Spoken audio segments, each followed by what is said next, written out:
Assalamualaikum warahmatullahi wabarakatuh. Perkenalkan, nama saya Nanda Karinia dengan NIM J002430.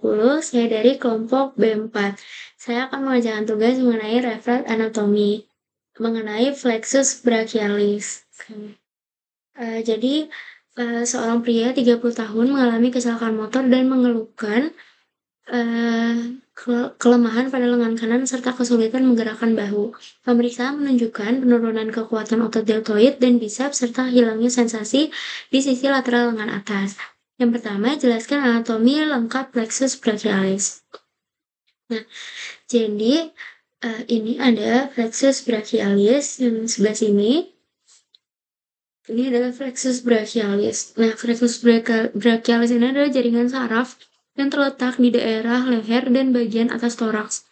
Dia terbentuk dari sela-sela saraf spinal yang berasal dari segmen-segmen tulang belakang C5, C6, C7, C8, dan T1. Nah, plexus ini terletak di antara otot skalen, anterior, dan medial, serta berada di dekat arteri subclavia. Nah, pembentukan plexus brachialis ini terbentuk dari akar-akar spinal yang berasal dari segmen-segmen tulang belakang yang dikategorikan menjadi beberapa bagian utama, yaitu ada akar roots, ada C5, itu ada C6, C7, C8, dan T1. Nah, setiap akar spinal itu memberikan serat motorik dan sensori. Nah, akar-akar ini bergabung menjadi namanya trunks. Nah, trunks itu ada trunk superior, ada trunks middle, terus ada trunks inferior, terus ada divisi ada 3 trunk superior, middle, inferior. Nah, superior itu terdiri dari akar C5 dan C6. Kalau middle itu dia terdiri dari akar C7. Kalau kalau trunk inferior itu terdiri dari akar C8 dan T1. Nah, divisinya itu, setiap trunk itu terbagi menjadi 2 divisi. Ada divisi anterior sama posterior. Kalau anterior itu dia menginervasi otot-otot flexor dan otot-otot di bagian anterior lengan. Kalau posterior itu dia menginervasi otot-otot extensor dan otot-otot di bagian posterior lengan. Terus ada K-cord. Nah, K-cord itu divisi anterior dan posterior dari trunks akan bergabung membentuk 3 cord berdasarkan posisi relatif mereka terhadap arteri aksilaris. Ada lateral cord, terus ada medial cord, terus ada posterior cord. Nah, habis itu oke. eh, Kalau lateral cord itu dia terbentuk dari divisi anterior trunk superior dan middle. Kalau medial cord itu dari divisi anterior trunk inferior. Kalau posterior cord itu terbentuk dari semua divisi posterior. Jadi ada superior, middle, inferior. Nah, saraf-saraf utama dari flexus brachialis itu, jadi dari ketiga cord itu dia berbagai saraf periferal tuh muncul.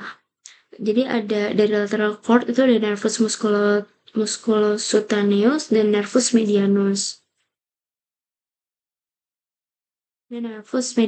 Terus ada juga dari medial cord itu ada nervus ulnaris dan nervus medianus. Terus dari posterior cord itu ada nervus axillaris dan nervus radialis.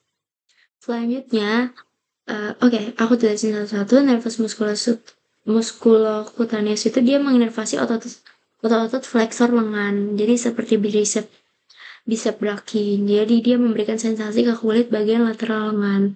Terus nervus medianus itu dia menginervasi otot-otot flexor di lengan bawah dan sebagian otot di tangan. Terus kalau nervus ulnaris itu dia menginervasi otot-otot di tangan, terutama otot-otot intrinsik. Terus juga nervus medianus itu berasal dari medialis cord.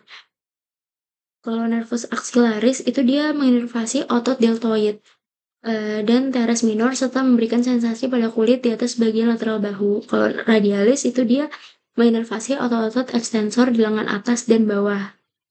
Terus inervasi otot dan fungsi saraf. Nah, ada otot-otot yang diinervasi oleh nervus musculocutaneous itu ada bicep brachii, brachialis, dan coracobrachialis. Terus kalau otot-otot yang diinervasi oleh nervus medianus itu ada otot-otot flexor, terus Pokoknya flexor semua flexor, dan otot-otot yang diinervasi oleh nervus ulnaris itu ada otot-otot instruksi tangan. Terus kalau otot-otot yang diinervasi oleh nervus radialis itu ada otot-otot ekstensor tangan. Terus ada otot yang diinervasi oleh nervus axillaris itu otot deltoid dan teres minor. Nah, flexus brachialis ini kan dia terpengaruh oleh cedera ya, yang dapat menyebabkan kelemahan atau kehilangan fungsi pada lengan dan tangan. Jadi ada beberapa kondisi terkait dengan flexus brachialis itu dia meliputi flexopati, paresis, dan sindrom thoracis outlet gitu. Segitu aja penjelasan dari saya. Terima kasih. Assalamualaikum warahmatullahi wabarakatuh.